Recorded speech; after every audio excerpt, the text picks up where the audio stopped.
live another lesson. I will walk out of there knowing better than I knew before. It's like every time I have a chance to test myself, I improve. Last time I learned a lot, and I hope I learned more than he did. Because a lot of times when you win, you don't think about it. You just celebrate. But when you lose and when you hurt yourself especially, and you have to lick your wounds and see, you improve a lot, you grow a lot. And with that, I think I changed my way of seeing a lot of things, and my way of seeing or defending myself, my way of seeing how to fight. And God has been a father, not a stepfather to me. He gave me an opportunity to be in the same arena with the same guy again. That fight was very important. It solidified everything that I believe, everything that I had carved in my heart my whole life, that I believed that my mind was always stronger than my body. And he proved it. Like when I had my arm being torn, and I still didn't quit. I wouldn't quit. I remember looking at the ref and saying, this happens all the time, keep going. You know, and unfortunately he stopped the match. But it was like I heard before people saying, if I get caught, I will let it break. I will never tap. And thank God I was always very technical. Nobody ever get close to doing that, but he did, and I didn't quit. So I could prove to myself that I could do that. And that made me a better man, made me a better fighter, made me a better teacher, made me understand better every aspect of the fighting game. Now I can tell you how it is to fight with a broken arm, how it is to if that happens, what do you feel? You know, it's like I've seen that happen to a few guys on MMA, and you see them screaming all over the place, panicking, you know. And when it happened to me, I had a smile on my face. I couldn't, even though the pain was very rough.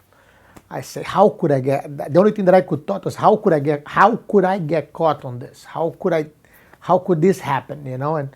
But fortunately, I learned from it. You know, and I from there I started studying and realizing that the fight only finishes when the bell rings. It's like you can't stop. And in my head, I was already celebrating.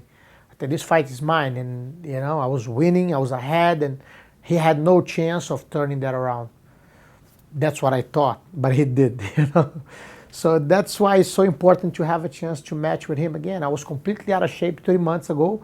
When I got the call, I hang up the phone. I went to run 8 kilometers immediately. I went for a run to get myself back in shape. And look, after losing 27 pounds, training, I just finished working out for an hour and a half, and I don't even get tired anymore, you know. So I'm feeling great, and I can't wait to test myself one more time against him. This aspect of changing no punches, no kicks, since it's not an MMA match, it changes the distance. You play from a different distance. You don't play away, because when you fight in MMA, or you are away, or you are too close, or you are hitting in the middle. On this situation, we touch each other constantly, trying to go for a move. You know, it changes that, which on that game, I believe I'm very technical on it, you know, and I really don't know how good is he. I heard he's very tricky.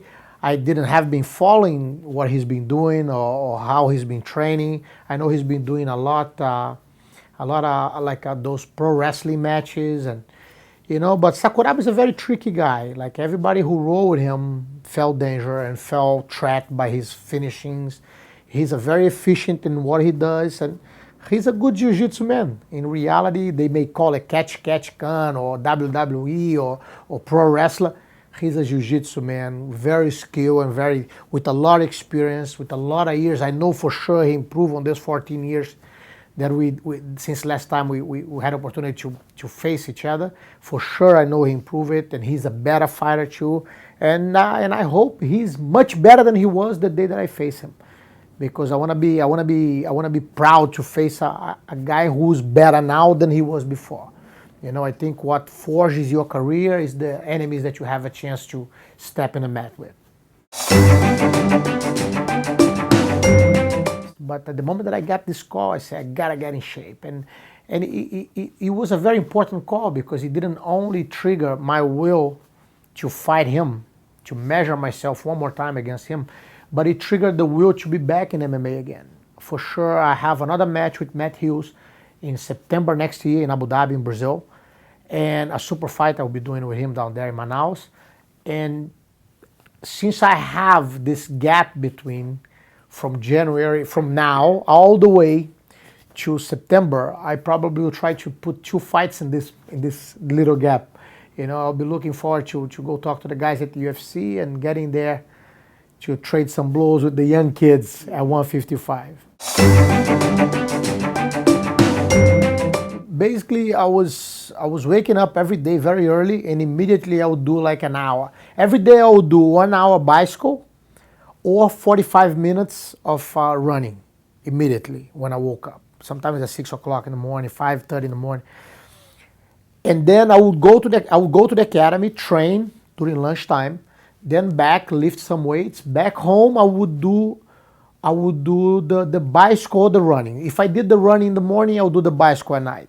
So every day was an hour and 45 minutes of aerobics, plus the training in the middle and weights in the middle. That's what I was doing the whole time, 6 days a week. Who did you train with?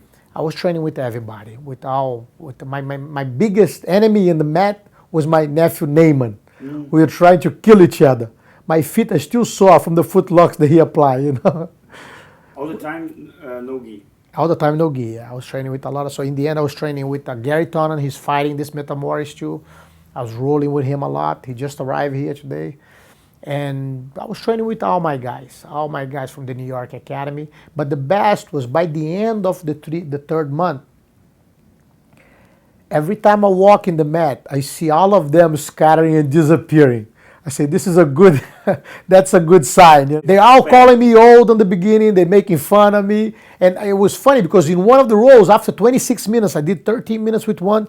After the 13 minutes with the second one, I remember the guy, like in the middle of the thing, he was pushing and I was going. In the middle, he goes like this. The old man doesn't get tired. He thought about this and he said it, you know. I start laughing. He spoke it in English. The old man doesn't get tired. You know, and I'm feeling great. I'm back, like I'm feeling back. And now when I roll, I don't even get tired. To me, it's like, it's my food. That's what feeds me. It makes me wake up better. I wake up smiling, you know. It's like I'm never in a bad mood. I'm constantly thinking about what I love, which is jiu-jitsu, and thinking of ways to improve the art, how to improve the technique, how to make things better. And this, I feel young again. It's like I feel now better than I was when I was 27, when I was fighting Pride, you know.